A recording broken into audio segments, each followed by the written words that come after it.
Sa tabing dagat ng isang maliit at tahimik na baryo, namumuhay ang pamilyang buo ang pagmamahalan. Sina Mang Eli, ang kanyang asawa na si Aling Maria, at ang kanilang 7 taong gulang na anak na si Jose. Si Mang Eli ay isang mangingisda na kilala sa kanilang lugar hindi lamang dahil sa kanyang husay sa pangingisda, kundi dahil na rin sa kanyang pagiging mapagpakumbaba. Sa kabila ng hirap ng kanilang buhay, kontento si Mang Eli sa simpleng pamumuhay sa piling ng kanyang pamilya. Ang asawa niyang si Aling Maria naman ay isang masipag at maasikasong ina.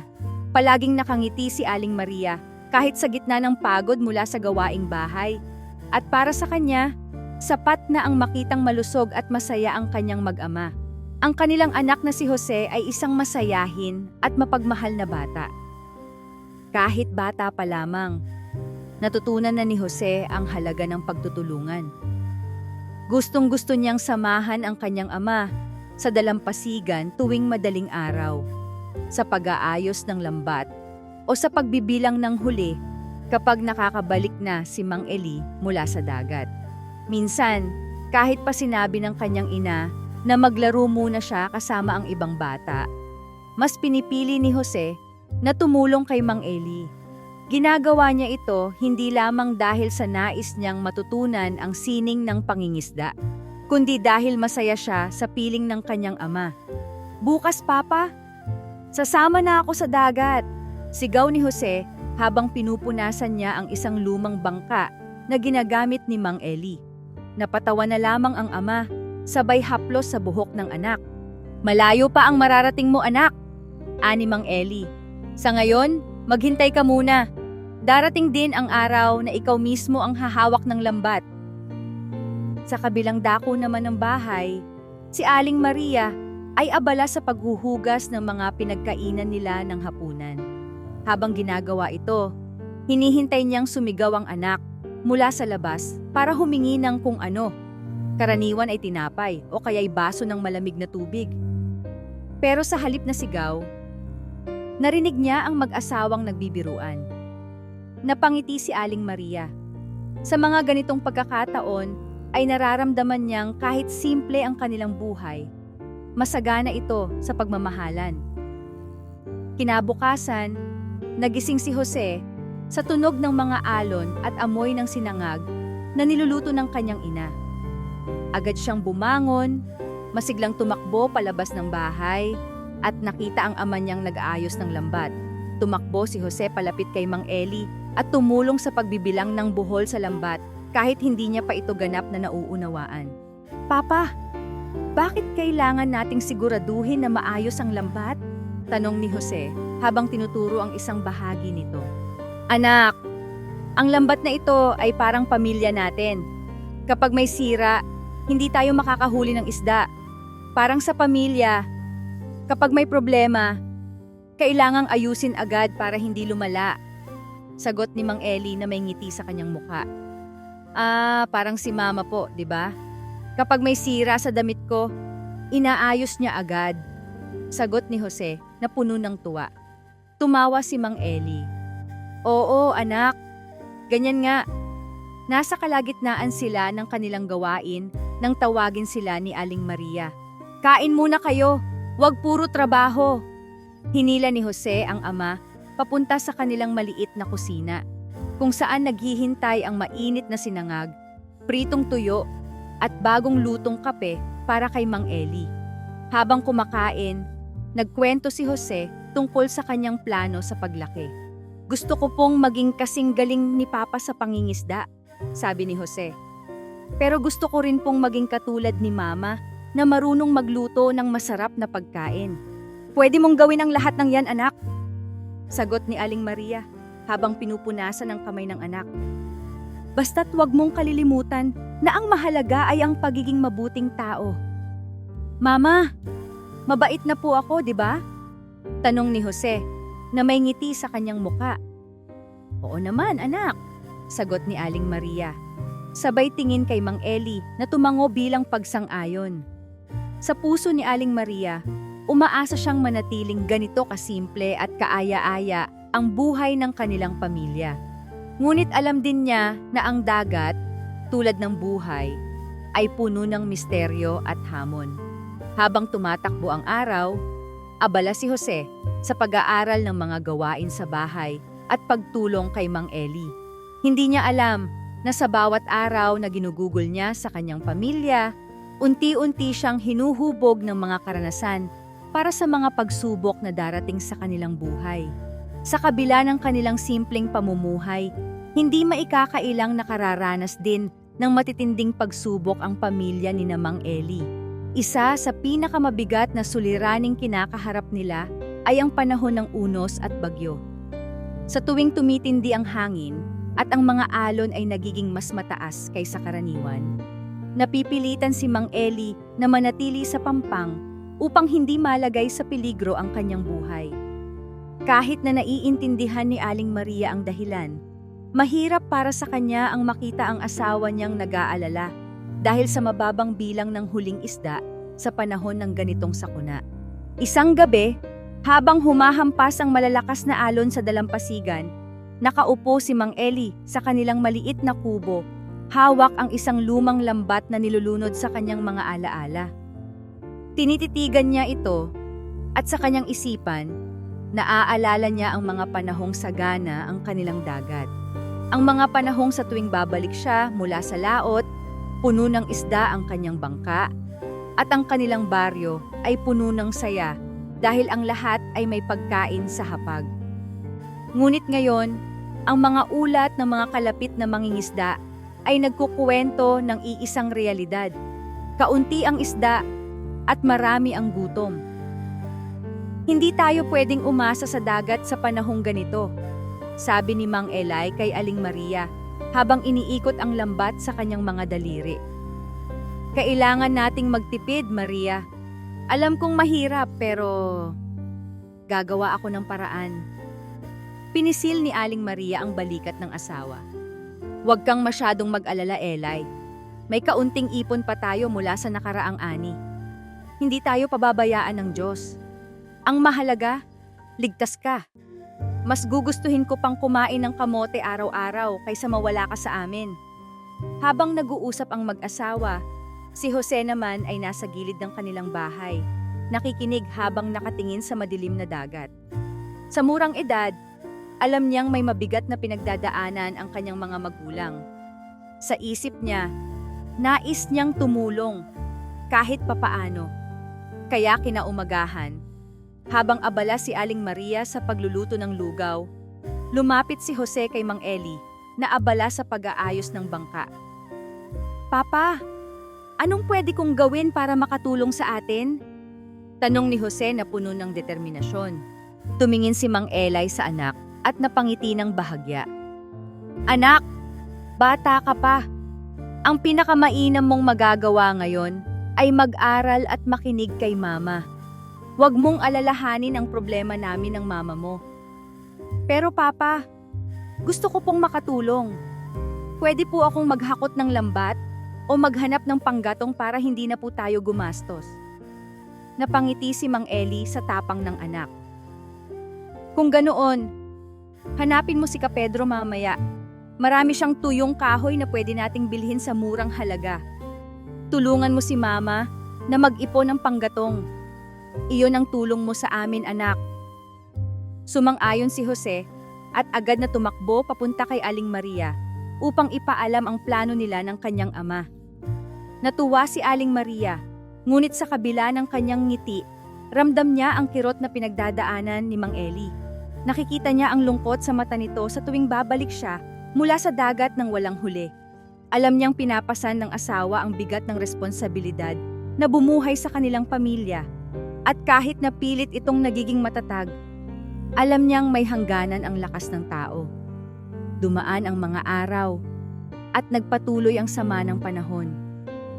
Ngunit sa kabila nito, pinilit ng pamilya na magkaisa. Si Jose, sa murang edad, ay natutong mag-ipon ng panggatong, mag-igib ng tubig, at magluto ng mga simpleng pagkain tulad ng nilagang saging at kamote. Si Aling Maria naman ay naghahanap ng ibang pagkakakitaan. Nagluto siya ng mga kakanin tulad ng suman at biko at itininda niya ito sa baryo. Kahit maliit ang kita, sapat na ito upang maitawid ang araw-araw nilang gastusin. Samantala, si Mang Eli ay hindi tumigil sa paghanap ng solusyon. Sa isang gabi na humupa ang bagyo, sinubukan niyang pumalaot muli. Dahan-dahan niyang itinaas ang layag ng kanyang bangka at inihatid ang sarili sa kalagitnaan ng dagat. Sa ilalim ng malamlam na liwanag ng buwan, nanalangin siya. Diyos ko, bigyan niyo po kami ng lakas para sa aking pamilya. Kahit konting biyaya lamang, sapat na. Kinabukasan, bumalik si Mang Eli sa dalampasigan. Dala ang kaunting huling isda. Hindi ito marami, ngunit sa kanyang puso, naramdaman niyang hindi siya pinabayaan. Agad siyang sinalubong ni Jose. Sabik na makita ang dala ng kanyang ama. Papa, marami po ba tayong isda ngayon? Tanong ni Jose, ang kanyang mga mata ay puno ng pag-asa. Kaunti lang anak, pero sapat na para sa ating hapunan. Sagot ni Mang Eli habang pinupunasan ang pawis sa kanyang noo. Hinaplos niya ang ulo ng anak at ngumiti. Anak, tandaan mo, hindi sa dami ng isda na susukat ang tagumpay, kundi sa pagtitiyaga at pananampalataya. Ang mga salitang iyon ay tumatak sa isip ni Jose. Sa murang edad, natutunan niya na kahit mahirap ang buhay, ang pagmamahal ng pamilya at ang kanilang pagkakaisa ang pinakamahalaga. Sa kabila ng mga bagyo, natutunan nilang manatiling matatag, nagtutulungan at nagmamahalan. At sa bawat pagsubok, naging mas matibay ang kanilang samahan bilang isang pamilya. Habang lumalaki si Jose, unti-unting nahuhubog sa kanyang isipan ang katotohanang hindi madali ang kanilang buhay. Sa araw-araw niyang obserbasyon sa hirap ng kanyang mga magulang, natutunan niyang ang bawat galaw ay mahalaga upang maitaguyod ang kanilang pamilya. Gayunpaman, sa kabila ng kagustuhan niyang makilahok sa mga gawain ng kanyang ama bilang mangingisda, laging mahigpit na tinututulan ito ni Mang Eli. Jose, huwag mong alalahanin ang pangingisda, sabi ni Mang Eli isang gabi habang sila ay naghahapunan. May tamang panahon para sa lahat. Sa ngayon, ang kailangan mo lang gawin ay mag-aral at maglaro. Hayaan mong ako at ang mama mo ang magdala ng bigat ng responsibilidad. Pero Papa, sagot ni Jose habang naglalaro ng kanin sa kanyang pinggan, kung matututo po ako ng pangingisda, makakatulong po ako sa inyo. Hindi na po kayo masyadong mahihirapan. Napabuntong hininga si Mang Eli at tiningnan ang anak. Sa kanyang puso, ramdam niya ang kagustuhan ni Jose na magbahagi ng tulong. Ngunit para kay Mang Eli, ang pagiging bata ng anak niya ay isang yaman na hindi dapat madungisan ng bigat ng responsibilidad. Ayaw niyang maramdaman ni Jose ang parehong hirap na dinanas niya noong kabataan niya. Anak, sabi niya habang hinahaplos ang ulo ng bata, ang pagiging bata ay mahalaga. Ang mga laro mo ngayon, ang mga tawa mo, at ang mga simpleng pangarap mo, iyan ang magpapalakas sa iyo sa hinaharap. Darating ang panahon na ikaw na mismo ang magpapasya para sa atin. Pero sa ngayon, hayaan mong kami ni mama mo ang magtrabaho. Si Aling Maria, na tahimik lamang na nakikinig mula sa kusina, ay sumang-ayon kay Mang Eli. Tama ang papa mo, anak. Ang pinakamalaking maitututuwang mo sa amin ay ang gawin ang nararapat sa iyong edad. Mag-aral kang mabuti at huwag kang mag-alala. Hindi ka namin pababayaan. Bagamat naramdaman ni Jose ang sinseridad ng kanyang mga magulang, hindi niya maiwasang magtanong sa kanyang sarili, hanggang kailan ko sila makikita na nahihirapan? Sa murang edad, unti-unti niyang nabubuo ang pangarap na balang araw, maiahon niya ang kanilang pamilya mula sa kahirapan. Sa kanyang isipan, nais niyang gawing mas maginhawa ang buhay ng kanyang mga magulang. Lalo na ang kanyang ama, na walang tigil sa pagsisikap sa dagat kahit gaano kahirap ang sitwasyon. Habang lumilipas ang panahon, Naging mas masipag si Jose sa pag-aaral. Kung hindi siya abala sa paaralan, makikita siyang tumutulong sa gawaing bahay kasama ang kanyang ina. Kapag libre siya, tahimik niyang pinapanood ang kanyang ama mula sa malayo habang inaayos ang bangka o nag-aayos ng lambat. Iniisip niya kung paano siya magiging katuwang ng kanyang ama balang araw. Hindi lamang sa pangingisda, kundi sa pagbibigay ng mas maayos na buhay para sa kanilang pamilya. Sa kabila ng pagpipigil ng kanyang ama, may mga pagkakataon na lihim na pumupunta si Jose sa dalampasigan. Doon, pinapanood niya ang ibang mga batang lalaki na tumutulong sa kanilang mga magulang na mangingisda. Naiinggit siya sa kanilang kalayaan, ngunit pinipilit niyang intindihin ang kagustuhan ng kanyang ama. "Papa?" tanong niya isang araw habang inaayos ni Mang Eli ang lambat. "Ano po bang pangarap niyo para sa akin?" Hindi agad nakasagot si Mang Eli. Tumigil ito sa ginagawa, tumingin sa malayo, at saka ngumiti sa anak. "Ang pangarap ko, ni Jose, ay ang hindi mo maranasan ang hirap na naranasan ko. Gusto kong maging malaya ka. Malaya kang abutin ang mga pangarap mo nang hindi kinakailangang ibuhos lahat ng lakas mo para lang makaraos. Gusto kong marating mo ang lugar na hindi ko naabot." Sa sagot na iyon, lalong tumibay ang kagustuhan ni Jose na umasenso.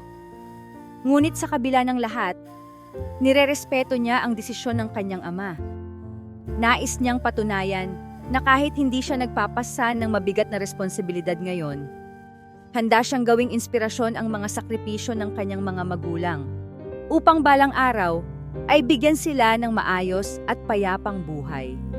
Habang si Jose ay lumalaki, tumitibay ang kanyang kaisipan na kailangan nilang magbago ng takbo ng buhay. Hindi lamang sa pangingisda, kundi sa pagkakaroon ng mas malawak na pangarap na magdadala sa kanila sa mas maliwanag na kinabukasan. Kaya naman, sa murang edad, buo ang desisyon ni Jose na magpursige sa kanyang pag-aaral. Natutunan niyang ang edukasyon ang maaaring maging susi upang maiahon ang kanilang pamilya mula sa hirap. Tuwing pumapasok siya sa paaralan, hindi lamang niya iniisip ang kanyang sarili, kundi ang posibilidad na ang bawat leksyon, bawat marka, at bawat tagumpay ay magbibigay ng pag-asa sa kanyang mga magulang. Tuwing umaga, maagang gumigising si Jose upang tulungan si Aling Maria sa ilang gawaing bahay bago pumasok sa eskwela. Nagigib siya ng tubig, naghahakot ng panggatong, at minsan ay tumutulong sa pagluluto ng agahan. Kahit paabala na si Mang Eli sa paghahanda para sa pangingisda, hindi niya nalilimutan ang kanyang anak. Lagi siyang nagbibigay ng paalala sa estudyanteng si Jose. "Anak," sabi ni Mang Eli habang inaayos ang lambat, "hindi ko kailangan ng mataas mong marka. Ang mahalaga sa akin ay natututo ka at natututo kang maging mabuting tao." Ngunit alam ni Jose sa kanyang puso na gusto niyang higit pa roon. Gusto niyang magtagumpay, hindi lamang para sa kanyang sarili, kundi para sa kanyang pamilya. Kaya't sa paaralan, naging masipag siya. Siya ang laging unang pumapasok sa silid-aralan. Lagi siyang handang sagutin ang mga tanong ng guro, at madalas, siya ang gumagabay sa mga kaklase niya na nahihirapan sa kanilang mga aralin. "Jose, bakit parang ang sipag mo?" tanong ng isa sa kanyang mga kaklase habang sila'y nasa recess. "Para sa mga magulang ko," sagot ni Jose, na puno ng determinasyon. "Gusto kong ipakita sa kanila na kaya kong magtagumpay. Gusto kong maramdaman nilang ang lahat ng sakripisyo nila ay sulit." Sa bawat araw na lumilipas, mas napapansin ng mga guro at kaklase ang sigasig ni Jose. Lagi siyang nakikita ng guro na aktibo sa klase, nagtataas ng kamay upang magbigay ng sagot at masigasig na gumagawa ng takdang aralin. Ang kanyang pagiging masikap ay naging inspirasyon sa iba pang mga bata sa kanilang paaralan. Isang araw, kinumbida ng punong guro si Mang Eli at Aling Maria upang dumalo sa isang pagtitipon sa paaralan. Hindi sanay ang mag-asawa sa ganitong okasyon, kaya't parehong kinakabahan ang dalawa habang nakaupo sa isang sulok ng maliit na gymnasium ng paaralan. Hindi nila inaasahan na si Jose ang magiging tampok sa programa. Pinuri siya ng kanilang guro bilang isa sa pinakamahusay na mag-aaral sa kanilang klase. Hindi lamang dahil sa kanyang katalinuhan, kundi dahil sa kanyang magandang ugali at determinasyon. "Jose, halika dito!" Tawag ng guro habang hawak ang mikropono. Tumayo si Jose mula sa hanay ng mga mag-aaral, sabay lakad patungo sa entablado. Nang hawakan niya ang mikropono, nakita niya ang kanyang mga magulang na tahimik na nakaupo sa likuran. Napangiti siya nang makita ang maaliwalas na mukha ng kanyang ama at ina. "Gusto ko pong magpasalamat sa mga magulang ko," sabi ni Jose. "Lahat ng ginagawa ko ay para sa kanila. Alam kong mahirap ang buhay namin, pero ipinakita nila sa akin na hindi iyon dahilan para sumuko. Dahil sa kanila, natutunan kong mangarap at magsikap." Hindi napigilan ni Aling Maria ang tumulo ang kanyang luha habang niyayakap ang kamay ni Mang Eli. Napatingin si Mang Eli sa kanilang anak, puno ng pagmamalaki sa kanyang puso. "Ang anak natin," bulong ni Aling Maria. "Hindi lang siya nagsisikap para sa sarili niya. Ginagawa niya ito para sa atin." Habang pauwi, bitbit ni Jose ang munting parangal na iginawad sa kanya. Isang simpleng sertipiko bilang pinakamahusay na mag-aaral. Ngunit para kay Jose, higit pa sa papel na iyon ang halaga ng araw na iyon. Ito ay patunay na ang kanyang pagsisikap ay nagbibigay ng pag-asa sa kanyang mga magulang. Sa bawat hakbang pabalik sa kanilang tahanan, mas lalong tumibay ang pangarap ni Jose. Sa kabila ng mga hamon ng kanilang buhay, naniniwala siyang balang araw ay maibibigay niya ang kaginhawaan at kasiyahang nararapat sa kanyang pamilya. Ngunit sa kabila ng liwanag ng pangarap ni Jose para sa kanyang pamilya, isang madilim na pagsubok ang dumating sa kanilang buhay. Isang gabi, habang ang langit ay nagbabadya ng unos, bumugso ang malakas na ulan kasabay ng pag-ihip ng napakalakas na hangin. Ang mga alon sa dagat ay humampas sa dalampasigan ng mas matindi kaysa dati, at ang bawat tunog ng kulog ay nagdulot ng takot sa mga naninirahan sa baryo. Ang paparating na bagyo ay mas malakas kaysa sa alinmang bagyo na naranasan nila noon. "Maria, maghanda tayo," sabi ni Mang Eli. Ang boses niya ay puno ng pag-aalala. "Mukhang hindi ito basta-bastang bagyo. Kailangang maglikas tayo bago mahuli ang lahat." Si Aling Maria, naabala sa pag-iimpake ng ilang damit at pagkain, ay nagmamadaling tinulungan si Jose upang maghanda. "Anak, magmadali ka. Bitbitin mo ang maliit na bag na ito.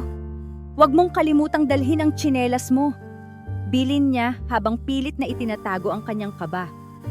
"Papa, ang bangka po natin at ang lambat. Kailangan po nating kunin," sabik na sabi ni Jose. Ngunit umiling si Mang Eli. "Anak, hindi natin pwedeng ilagay sa peligro ang buhay natin. Ang pinakamahalaga ngayon ay mailigtas natin ang ating mga sarili." Sa kabila ng kagustuhan nilang manatili at bantayan ang kanilang tahanan at kabuhayan, napilitan ang pamilya ni Mang Eli na sumama sa ibang mga taga-baryo patungo sa mas mataas na lugar. Habang papalayo sila mula sa kanilang bahay, hindi mapigilan ni Jose ang lingunin ang tahanang kinalakhan niya.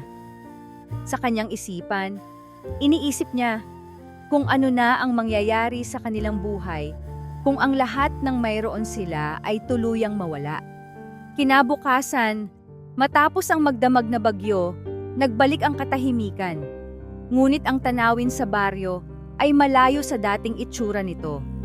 Ang mga puno ay nabuwal, ang mga bangka ay wasak at nagkalat sa dalampasigan, at ang kanilang bahay ay wala ng bubong, halos lubog sa putik at tubig.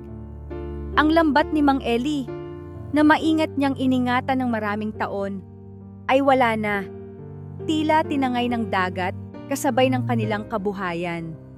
Tahimik na nakatayo ang pamilya sa harap ng kanilang naiwang tahanan. Walang salitang lumabas mula sa kanilang mga bibig, ngunit sa kanilang mga mata ay naroon ang kawalang katiyakan sa hinaharap.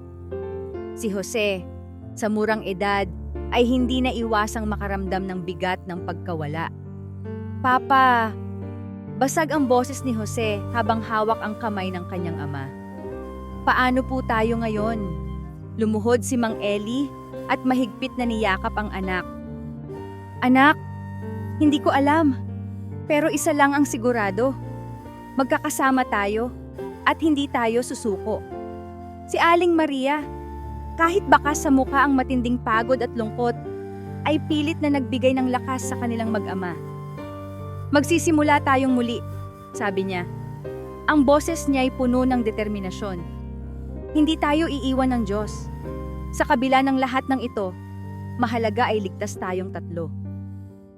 Ngunit sa puso ni Jose, isang malaking bahagi ng kanyang pangarap ang tila nawala. Ang masayang tahanang kanyang binalak na gawing mas maginhawa ay ngayon isang alaala na lamang. Gayunpaman, alam niyang ang pagsuko ay hindi bahagi ng kanilang pagkatao. Sa murang isipan niya, isang bagong pangarap ang nabuo. Ang muling pagbuo ng kanilang buhay mula sa mga guho. Habang nagbabalik sila sa baryo upang subukang salain ang anumang naisalba mula sa kanilang tahanan, natutunan ni Jose ang halaga ng katatagan. Ang pagkawala ng kanilang kabuhayan ay hindi katapusan, kundi simula ng panibagong yugto. Sa kabila ng kawalan, nanatili silang magkapit-bisig bilang isang pamilya, umaasang darating ang araw na muli silang makakabangon. Bagamat matatag ang pamilya ni Mang Eli, hindi maitatanggi ang bigat ng dinadala ni Jose sa kanyang puso. Sa murang edad, naranasan niya ang pagkawasak ng kanilang tahanan, kabuhayan, at higit sa lahat, ang pangarap niyang makapagtapos ng pag-aaral. Sa bawat araw na lumilipas matapos ang bagyo, mas naramdaman ni Jose ang epekto ng trahedya sa kanilang buhay. Ang dating sigla ng kanyang puso, tuwing pumapasok sa paaralan, ay napalitan ng lungkot at pangungulila, lalo na nang marinig niya ang mabigat na desisyon ng kanyang mga magulang. Anak, sabi ni Aling Maria isang gabi habang sila ay kumakain ng simpleng lugaw, mukhang kailangan nating magpaliban sa pag-aaral mo. Wala na tayong ipon at kailangang mag-focus muna kami ng papa mo sa muling pagbangon. Bagamat naiintindihan ni Jose ang sitwasyon, parang isang karayom ang tumusok sa kanyang puso. Ganoon pa man, hindi niya ipinakita ang lungkot sa kanyang mukha. Tumango lamang siya at pilit na ngumiti. Opo, Mama. Naiintindihan ko po. Tutulong po ako sa inyo. Sagot niya, kahit alam niyang ang sinasabi niya ay isang malaking sakripisyo para sa kanya. Nakita ni Mang Eli ang sakit sa mata ng anak. Hinaplos niya ang balikat nito at bumulong, Jose, hindi ito ang katapusan. Pansamantala lang ito. Anak, pangako ko sa'yo. Namin ni Mama mo ang lahat para makabalik ka sa eskwela. Simula ng araw na iyon, naging mas aktibo si Jose sa pagtulong sa kanyang mga magulang. Tuwing umaga, sinasamahan niya si Mang Eli sa dalampasigan upang subukang muling magtayo ng bangka gamit ang mga pira-pirasong kahoy na natagpuan nila matapos ang bagyo. Hindi man siya sanay, pilit niyang binuhat ang mga mabibigat na bagay at ginamit ang kanyang maliliit na kamay upang tumulong sa pag-aayos ng lambat. Anak, magpahinga ka muna. Bata ka pa. Hindi mo kailangang gawin ito, sabi ni Mang Eli isang araw nang makita niyang basang-basa na ng pawis si Jose habang nagkakarga ng mga kahoy. Papa, kaya ko po. Ayoko pong makita kayong nahihirapan, sagot ni Jose. Ang boses niya ay puno ng determinasyon.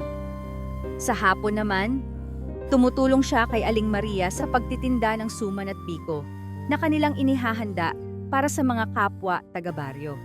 Kahit napagod mula sa pagtulong kay Mang Eli, hindi ito alintana ni Jose. Para sa kanya, ang bawat gawain ay isang hakbang palapit sa muling pagbuo ng kanilang mga pangarap.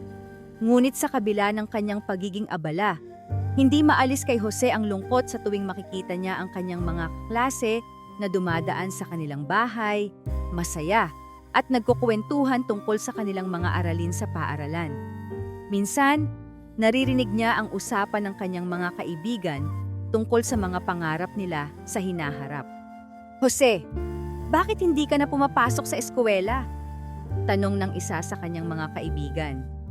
Ngumiti si Jose at pilit na ipinakita na wala siyang sama ng loob.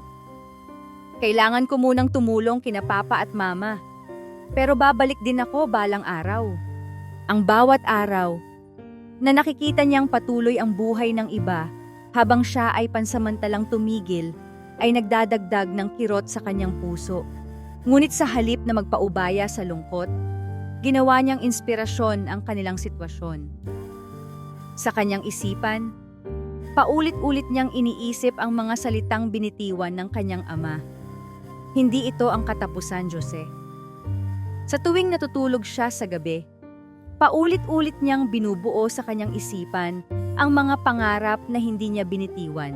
Muling makabalik sa eskwela, makatapos ng pag-aaral, at balang araw ay mabigyan ang kanyang pamilya ng mas maayos na buhay. Bagamat pansamantalang natigil ang kanyang pag-aaral, sa kanyang puso ay nananatiling buhay ang apoy ng kanyang determinasyon. Alam niyang ang lahat ng kanilang sakripisyo ngayon ay magbubunga rin ng tagumpay balang araw. Isang umaga na tila mas tahimik kaysa karaniwan, nagising si Jose sa kakaibang pakiramdam. Wala ang pamilyar na tunog ng lambat na inaayos ng kanyang ama o ang mahihinang yabag ni Mang Eli na naglalakad papunta sa bangka. Bumangon siya mula sa banig at lumabas ng kanilang maliit na bahay. Ang unang bumungad sa kanya ay si Aling Maria na nakaupo sa tabi ng papag. Pinupunasan ng basang tela ang noo ni Mang Eli na mukhang matamlay at halos hindi makagalaw. "Mama, ano pong nangyari kay Papa?" Tanong ni Jose. Ang boses niya ay puno ng pag-aalala habang tumakbo palapit sa kanila. "Nilagnat siya, anak," sagot ni Aling Maria. Pilit na itinatago ang kanyang kaba. Baka dahil sa pagod o sa matagal na pagkababad sa ulan noong huling pangingisda niya. Kailangan niyang magpahinga, kaya hindi siya pwedeng pumalaot ngayon. Napatigil si Jose at napatingin sa lambat na nakasabit sa dingding ng kanilang bahay at sa bangkang nakaparada malapit sa dalampasigan. Isang katanungan ang biglang sumagi sa kanyang isipan. Paano na ang huli ngayong araw? Paano kung wala tayong maihain mamaya? Alam niyang ang kanilang pagkain ay nakasalalay sa isdang nahuhuli ng kanyang ama araw-araw. Kung hindi ito makakapalaot, wala silang maaasahan, kundi ang kaunting bigas na natitira sa kanilang taguan. "Hayaan mo na muna ang papa mo, Jose," wika ni Aling Maria. Napansin ang malalim na iniisip ng anak. Kailangan niyang magpahinga para gumaling agad. Huwag mo nang alalahanin ang pangingisda ngayon. Magtiwala tayo na makakaraos din tayo. Bagamat pilit niyang inuunawa ang sinabi ng kanyang ina, hindi maalis ni Jose ang pangamba sa kanyang puso. Hindi niya kayang makitang nahihirapan ang kanyang mga magulang. Kung hindi si Papa, sino ang pwedeng gumawa ng paraan? Tanong niya sa sarili. Sa murang edad, ramdam niya ang bigat ng kanilang sitwasyon. Habang abala si Aling Maria sa pag-aalaga kay Mang Eli, palihim na nagdesisyon si Jose na pumunta sa dalampasigan. Suot ang kanyang lumang tsinelas, tahimik siyang lumabas ng bahay. Iniwasang marinig ng kanyang ina. Sa paglapit niya sa dalampasigan, muling tumama sa kanya ang kabuuan ng kanilang problema. Ang dagat, na dati nagbibigay sa kanila ng kabuhayan, ngayon ay tila naging isang higanteng hamon na kailangang lampasan. Tinitigan niya ang bangka ng kanyang ama, nakahimpil malapit sa dalampasigan. Ang bawat bitak at gasgas nito ay kwento ng taon-taong pakikibaka ng kanilang pamilya sa dagat. Sa murang edad, alam ni Jose kung gaano kahalaga ang bangkang ito. Sa bawat huli, dito nakasalalay ang kanilang pagkain, ang kanilang buhay. Tumayo siya malapit sa bangka, hinawakan ang gilid nito at tumingin sa malawak na dagat. Sa kanyang isipan, Isang ideya ang unti-unting nabuo.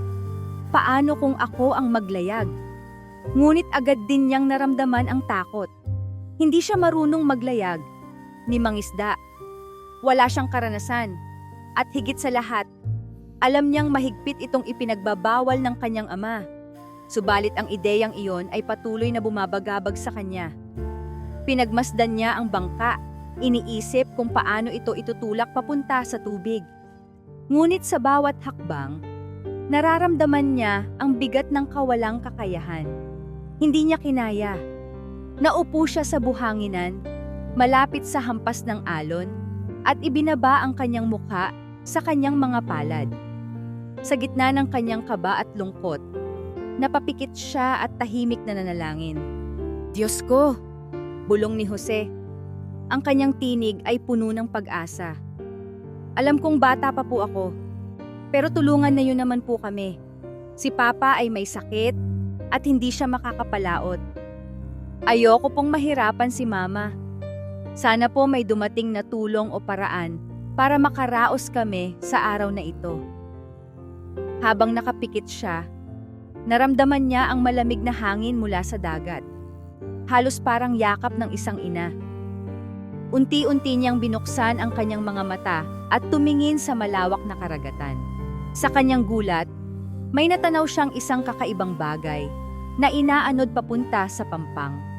Sa unay, akala niya'y isa lamang ito sa mga karaniwang basura na itinatapon ng dagat. Ngunit habang papalapit ito, napansin niyang ito'y isang palayok. Ang palayok ay luma na at tila napaligiran ng kaunting putik at buhangin. Sa kabila nito, kakaiba ang ningning nito na para bang nagmumula sa araw. Tila may kakaibang bagay dito na hindi maipaliwanag ni Jose. Unti-unti siyang tumayo mula sa pagkakaupo at lumapit dito. Tinitigan niya ito ng mabuti habang dahan-dahang hinipan ng alon papunta sa buhanginan. Anong ginagawa nito dito? Tanong ni Jose sa sarili. Ang kanyang mga matay puno ng pagtataka. Hindi niya maialis ang kanyang tingin sa palayok, na parang may kung anong puwersa na nagtutulak sa kanya upang kunin ito. Sa kabila ng kanyang pag-aalala at kawalang katiyakan, tila may kung anong pahiwatig ang dala ng palayok na iyon, isang bagay na hindi niya pa lubos na nauunawaan. Sa sandaling iyon, nakatayo si Jose sa pagitan ng dagat at ng palayok. Ang puso niya ay puno ng tanong at kaba. Nang damputin ni Jose ang palayok, agad niyang naramdaman ang bigat nito. Parang mas mabigat pa ito kaysa sa karaniwang palayok na ginagamit ng kanyang ina sa kusina. Halos hindi niya ito makayanan buhatin gamit ang kanyang maliliit na kamay, ngunit hindi niya binitiwan. May kung anong kakaibang pakiramdam ang bumalot sa kanya habang hawak ang palayok. Tila may puwersang nagsasabi sa kanya na mahalaga ito at hindi dapat balewalain. Umupo siya sa buhangin, inilagay ang palayok sa kanyang harapan at sinimulan itong titigan ng mabuti. Ang labas nito ay natatakpan ng kaunting putik, ngunit kapansin-pansin ang kakaibang kinang na para bang ito'y nagmumula sa loob. Habang pinupunasan niya ang gilid nito, gamit ang laylayan ng kanyang lumang damit, muling sumagi sa kanyang isipan ang tanong, dapat ko bang buksan ito? Ano kaya ang nasa loob nito? Sandaling nagdalawang isip si Jose. Baka ito'y may nakatagong panganib. Ngunit sa murang edad, mas nanaig ang kanyang pagkamausisa kaysa sa takot. Baka ito na ang sagot sa dasal ko kanina, bulong niya sa sarili. Baka ito ang paraan na sinasabi ni Diyos. Dahan-dahan niyang binuksan ang takip ng palayok. Sa pagbukas niya nito, agad siyang napatigil. Ang kanyang mga mata ay halos di makapaniwala sa kanyang nakita. Tumambad sa kanya ang kumikislap na laman ng palayok. Limpak-limpak na mga alahas, ginto at mga bihirang hiyas na hindi niya kailanman inakala na makikita niya sa totoong buhay. Ang bawat piraso ng kayamanan ay tila nagliliwanag, parang galing sa isang kwento sa libro na dati lamang niyang binabasa sa eskwelahan. Nanatili siyang nakatitig dito, halos hindi makahinga. Totoo ba ito? Tanong niya sa sarili. Hinaplos niya ang ilang piraso ng ginto. Iniisip kung paano napunta ang lahat ng ito sa dalampasigan. Sa mga alahas na iyon, may mga kwintas na yari sa purong ginto. Singsing na may malalaking bato ng diamante at mga barya na tila napakamatanda na ngunit kumikislap pa rin. Ang kanyang maliliit na kamay ay nanginginig habang hawak ang ilan sa mga ito. Parang natatakot na baka biglang maglaho ang nakikita niya. Napatingin siya sa malawak na dagat, tila naghahanap ng sagot. Kanino ito nanggaling? At bakit ako ang nakakita nito? Habang hawak niya ang palayok, napuno ang puso niya ng halo-halong damdamin. Kasiyahan, takot, at pananabik. Naalala niya ang kanilang sitwasyon, ang sakit ng kanyang ama, ang kanilang wasak na tahanan, at ang kawalan ng kanilang kabuhayan. Biglang sumagi sa isip niya ang posibilidad. Ito kaya ang sagot sa aming mga problema. Sa sandaling iyon, ramdam ni Jose ang bigat ng kanyang natuklasan. Alam niyang ang kayamanan na ito ay maaaring magbago ng kanilang buhay. Ngunit kasabay ng kislap ng mga alahas at ginto ay ang pakiramdam ng responsibilidad. Ano ang gagawin ko dito? Tama bang iuwi ko ito? Habang hawak pa rin ang palayok, tahimik siyang nanalangin muli. Diyos ko, kung ito po ang sagot sa dasal ko, tulungan niyo po ako na gamitin ito sa tama. Ayokong magkamali, pero kailangan po namin ng tulong ngayon. Habang tahimik siyang nakatitig sa laman ng palayok, unti-unting nagsimula ang pagbabago sa kanyang pananaw. Ang batang si Jose ay napagtanto na ang simpleng buhay na kinagisnan niya ay malapit ng magbago. Ngunit sa harap ng mga kislap ng ginto, naramdaman din niya na ang yaman ay hindi basta-basta. Ito'y may kasamang malaking responsibilidad. Agad na nagdesisyon si Jose na tawagin ang kanyang ina upang tulungan siyang buhatin ang palayok. Tumakbo siya pauwi mula sa dalampasigan. Ang kanyang mga paay halos lumubog sa buhangin sa bilis ng kanyang pagtakbo. Sa kabila ng kabigatan ng kanyang nararamdaman, ang pananabik at pag-asa ay nangingibabaw. Mama! Mama! Halika po, bilis! Sigaw niya mula sa labas ng kanilang bahay. Nagulat si Aling Maria sa biglaang sigaw ng anak. Iniwan niya pansamantala si Mang Eli, na nakahiga pa rin sa papag. Ano yon, anak? Bakit ka parang takot na takot? Tanong niya. Ngunit napansin niya ang kakaibang ningning sa mata ni Jose. May nakita po ako sa dalampasigan. Palayok po pero hindi pangkaraniwan. Halika po, tulungan ninyo akong buhatin. Bagamat nagtataka at nag-aalala, sumama si Aling Maria sa anak. Sa paglapit nila sa dalampasigan, nanlaki ang kanyang mga mata sa nakita. Ang palayok ay nasa gilid ng buhangin, at kahit natatakpan ng kaunting putik, ang kislap mula sa loob nito ay hindi maitatanggi. Lumapit siya at tumingin sa anak. Jose, ano ito? Paano mo ito nakita? Tanong ni Aling Maria. Ang kanyang boses ay naglalaman ng halong takot at pagtataka. Inanod po ito ng alon, Mama. Hindi ko po alam kung paano, pero tingnan niyo po ang laman. Sagot ni Jose, sabay itinuro ang palayok. Nang yumuko si Aling Maria upang tingnan ang loob ng palayok, natulala siya. Ang mga alahas at ginto ay tila sumisigaw ng kayamanan at kasaganaan. Napalunok siya. Hindi alam kung ano ang mararamdaman. Diyos ko! Bulong ni Aling Maria. Anak, alam mo ba kung gaano kahalaga ang mga ito? Saan kaya nanggaling ang mga ito? Hindi ko po alam, Mama. Pero naisip ko, baka ito po ang sagot sa mga problema natin. Sagot ni Jose, ang kanyang tinig ay punong-puno ng pananabik. Nang magpasiya si Aling Maria na buhatin ang palayok, agad niyang naramdaman ang bigat nito. Napakabigat, Jose. Kailangan nating itong dalhin ng sabay. Dahan-dahan nilang binuhat ang palayok pabalik sa kanilang bahay. Habang naglalakad sila pauwi, hindi mapigilan ni Aling Maria ang magdasal. Paulit-ulit na nagpapasalamat sa Diyos. Kung ito nga ang sagot sa dasal namin, Bakit naman hindi? Tanong niya sa kanyang isipan.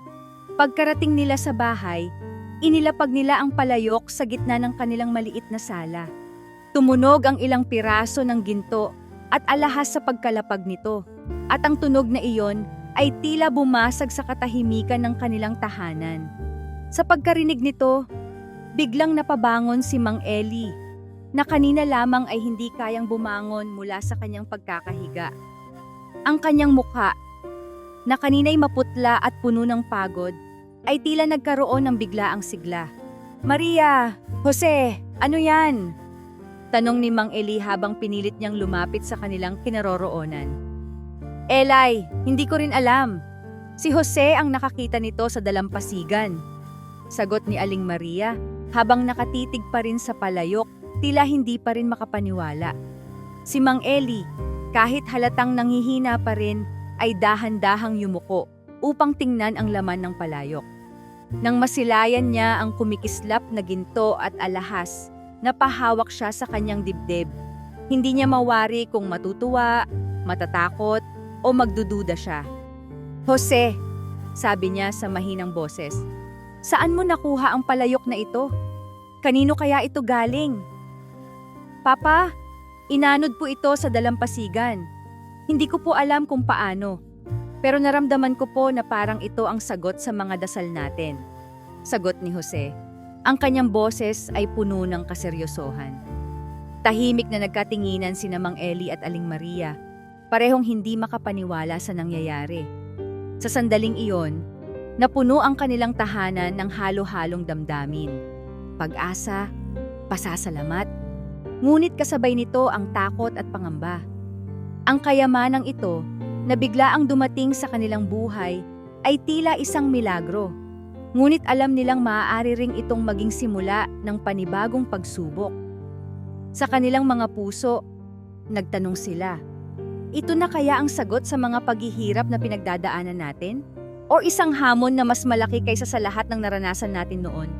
Sa harap ng palayok na puno ng kayamanan, hindi makapaniwala sina Mang Eli, Aling Maria at Jose. Tumigil ang kanilang mundo sa pag-iisip kung totoong nangyayari ito. Ang palayok, na minsang inanod lamang sa dalampasigan, ay tila naging sagot sa mga panalangin nila. Ngunit kasabay ng saya ay ang kaba. Hindi nila alam kung paano sisimulan ang hakbang mula sa yaman na kanilang natagpuan. Habang nakatitig sa palayok, si Mang Eli ang unang nagsalita. "Maria, Jose, naniniwala ako na ang biyayang ito ay hindi aksidente. Pero kailangang maging maingat tayo. Dapat gamitin ito sa tama." "Oo nga, Elay," sagot ni Aling Maria habang pinupunasan ang kanyang mga mata na nanlilisik sa pagkagulat at tuwa. "Hindi ko akalaing darating ang araw na magkakaroon tayo ng ganito. Pero iniisip ko pa rin, ito kaya ay para talaga sa atin." "Papa, Mama," singit ni Jose habang nakaluhod malapit sa palayok, "hindi ba't nanalangin tayo kanina? Ako po mismo, nagdasal sa dalampasigan bago ko nakita ito. Siguro po, ito ang sagot ng Diyos." Tahimik na nag-isip si Mang Eli.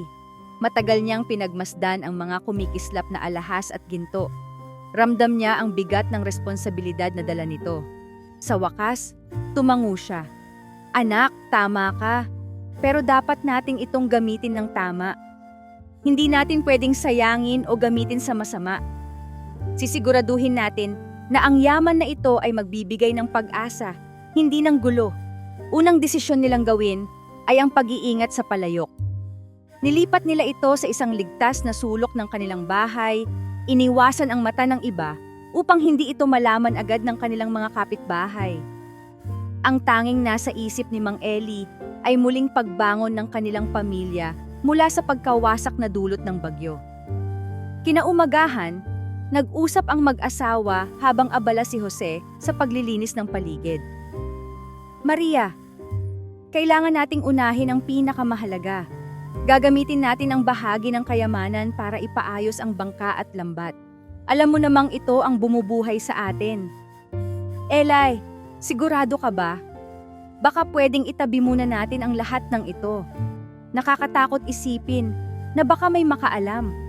Paano kung may magsamantala? Tanong ni Aling Maria. Ang kanyang mukha ay puno ng pag-aalala. Maria, alam kong delikado. Pero kung hindi tayo magsisimula, paano natin muling mabubuo ang nawala sa atin? Kailangan nating ito para sa ating kinabukasan at para na rin sa pangarap ni Jose. Hindi pwedeng tumigil ang buhay natin dahil sa takot. Napagkasunduan nilang kunin ang ilang piraso ng ginto upang magpagawa ng bangka at lambat. Lumapit si Mang Eli sa isang pinagkakatiwalaang mangingisda sa baryo, si Kapedro, at sinabing kailangan niya ng tulong para maayos ang kanilang bangka. Hindi binanggit ni Mang Eli ang tungkol sa kayamanan. Sa halip ay nag-alok ng ilang barya bilang kabayaran sa tulong nito.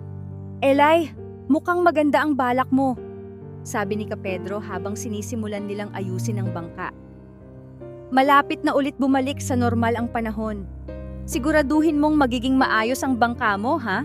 Ngiti lang ang isinagot ni Mang Eli. Habang inaayos ang bangka, naramdaman niya ang panibagong sigla. Sa wakas, nakita niya ang posibilidad na muling makapagsimula. Samantala, si Aling Maria naman ay nagdesisyon na gamitin ang bahagi ng ginto para makabili ng mga pangunahing pangangailangan, bigas, mga gulay, at kaunting gamot para sa patuloy na paggaling ni Mang Eli. Muli niyang naramdaman ang kasiyahan na hindi niya naramdaman mula nang dumaan ang bagyo. Sa kanilang maliit na tahanan, nakita ni Jose ang mga magulang niyang abala at muling puno ng pag-asa. Napangiti siya. Alam niyang nagsisimula nang bumalik ang sigla sa kanilang pamilya. Sa kanyang puso, naniniwala siyang ang palayok na iyon ay isang himala, isang biyaya na magdadala ng bagong simula para sa kanilang lahat.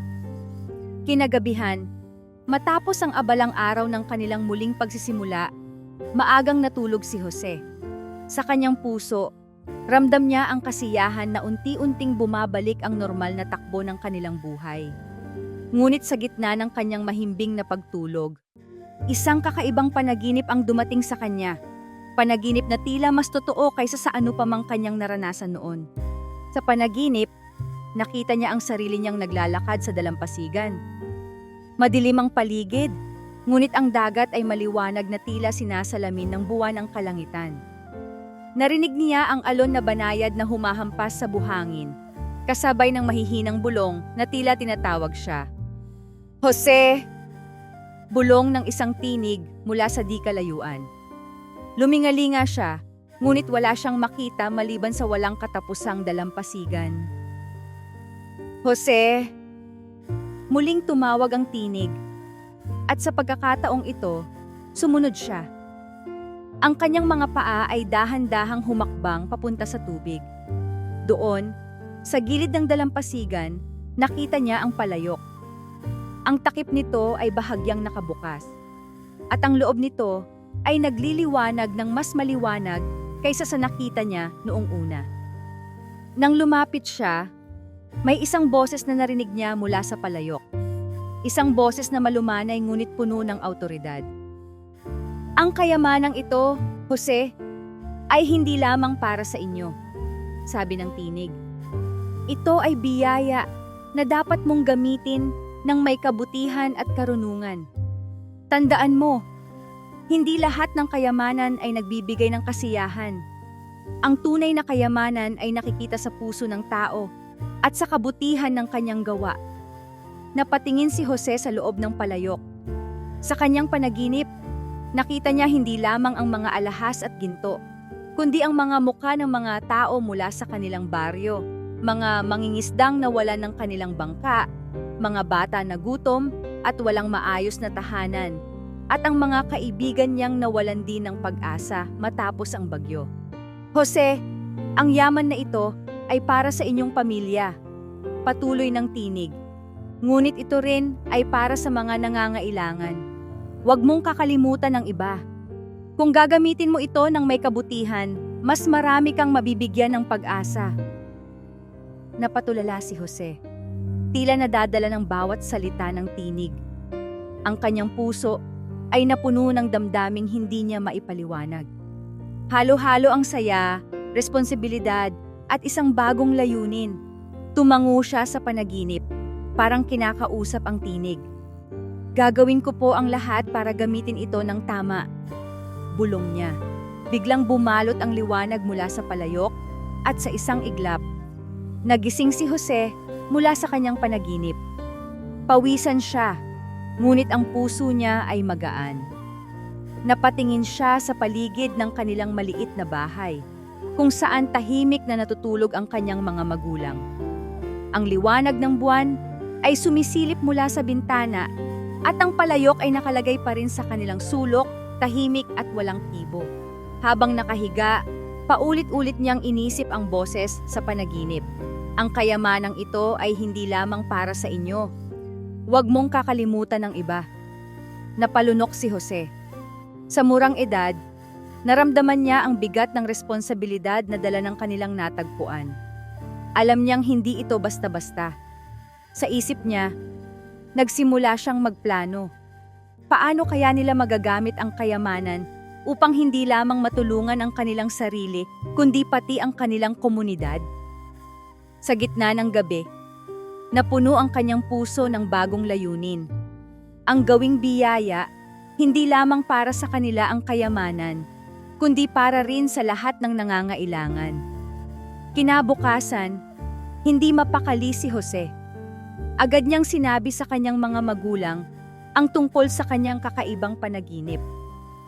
Habang inilalahad niya ang bawat detalye, ang liwanag ng palayok, ang tinig na narinig niya, at ang mensahe ng responsibilidad, nakita niya ang tahimik na pakikinig ni Mang Eli at Aling Maria. Bagamat sa una ay nag-alinlangan ang mag-asawa, nakita nila ang seryosong determinasyon sa kanilang anak. Papa, Mama, sabi ni Jose, hindi lang po tayo ang nangangailangan ng tulong. Sabi po sa panaginip ko, ang kayamanang ito ay dapat din nating gamitin para makatulong sa iba. Hindi ko po alam kung paano magsisimula, pero alam ko pong ito ang tamang gawin. Nagkatinginan si Mang Eli at Aling Maria. Napabuntong hininga si Mang Eli bago nagsalita. Jose, mahirap man, tama ka. Ang biyayang ito ay hindi para sa atin lang. Dapat nating itong gamitin ng may kabuluhan. At kung iyon ang sinabi sa iyo ng Diyos sa panaginip mo, susundin natin.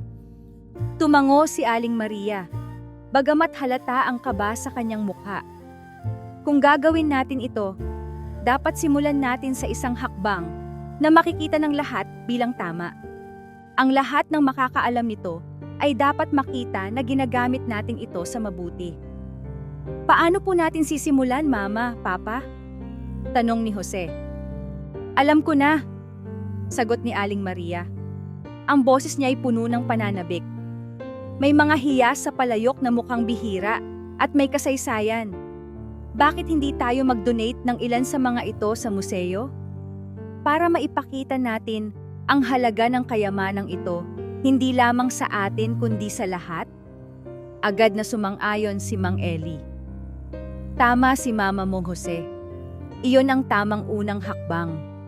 Ipakita natin na ang biyayang ito ay bahagi ng kasaysayan ng ating lugar. At hindi lang basta yaman. Pumili sila ng ilang piraso ng hiyas mula sa palayok, mga kwintas na may kakaibang disenyo, mga gintong singsing na tila antigong-antigo na, at isang maliit na korona na yari sa perlas. Habang tinitingnan nila ang mga ito, naramdaman nila ang halaga ng bawat piraso. Ang mga hiyas na ito ay hindi lamang simbolo ng kayamanan, kundi tila bahagi ng isang kwento na kailangang maipakita sa mas marami pang tao. Pinuntahan nila ang pinakamalapit na museo sa bayan. Dala ang mga piling hiyas sa isang maliit na kahon. Doon, sinalubong sila ng curator, isang matandang lalaki na eksperto sa kasaysayan ng lugar. Napanganga ito nang makita ang dala nilang mga hiyas. Saan ninyo nakuha ang mga ito? Tanong ng curator. Ang mga mata niya ay puno ng pagkamangha. Ipinaliwanag ni Mang Eli ang kwento. Kung paano inanod ang palayok sa dalampasigan pagkatapos ng bagyo, at kung paano nila napagdesisyunang magbahagi ng bahagi nito para sa kabutihan ng komunidad.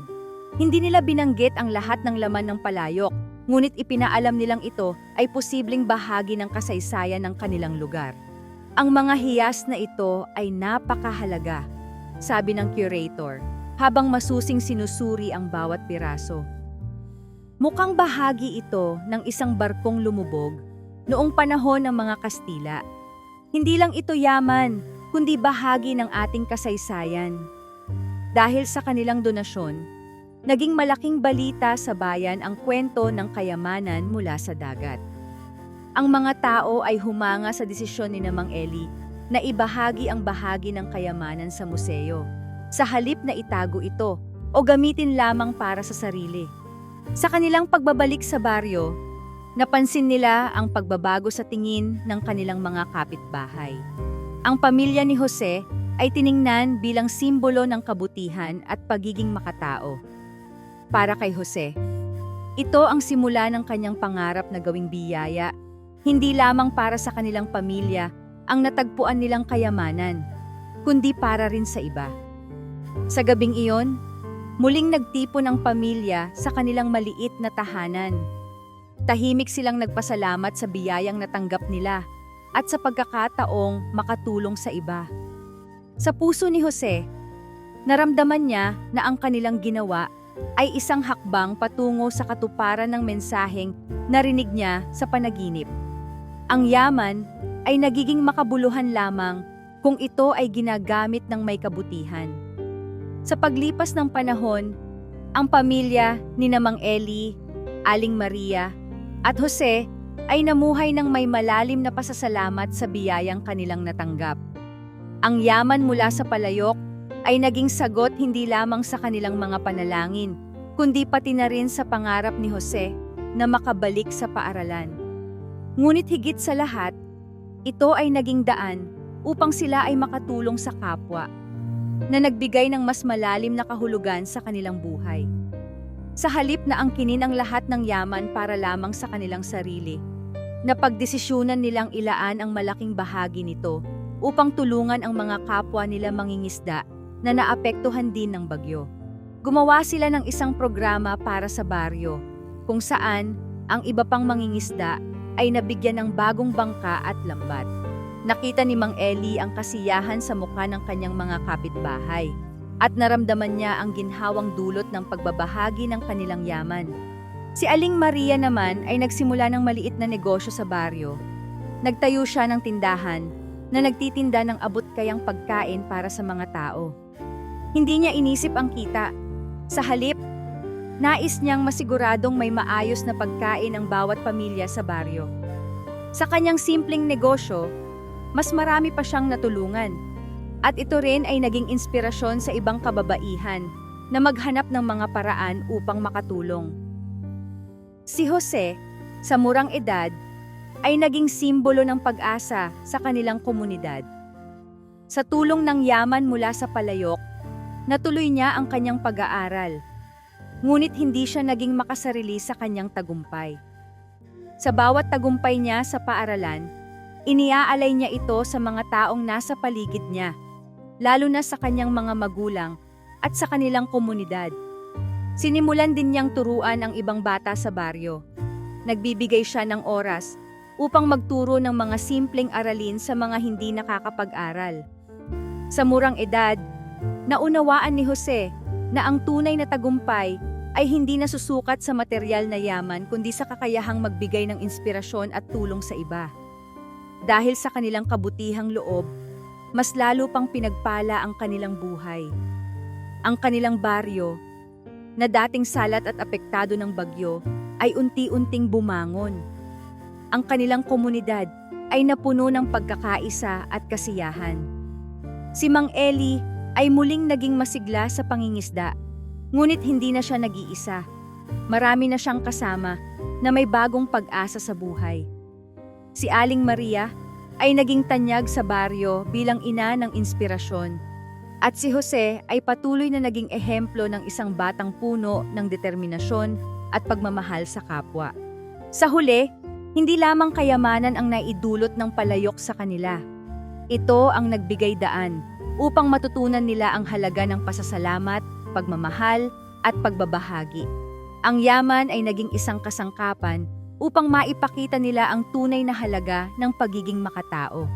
Namuhay sila ng simple, ngunit puno ng kasiyahan, pagkakaisa, at pananampalataya sa Diyos. At sa bawat gabing pinagmamasdan nila, ang dagat na minsan ay nagbigay sa kanila ng pinakamahalagang biyaya. Tahimik nilang ipinagdarasal ang pasasalamat. Salamat, Panginoon, sa lahat ng biyaya. Salamat sa gabay na ginamit kami upang tumulong at magbigay ng pag-asa sa iba. Amen.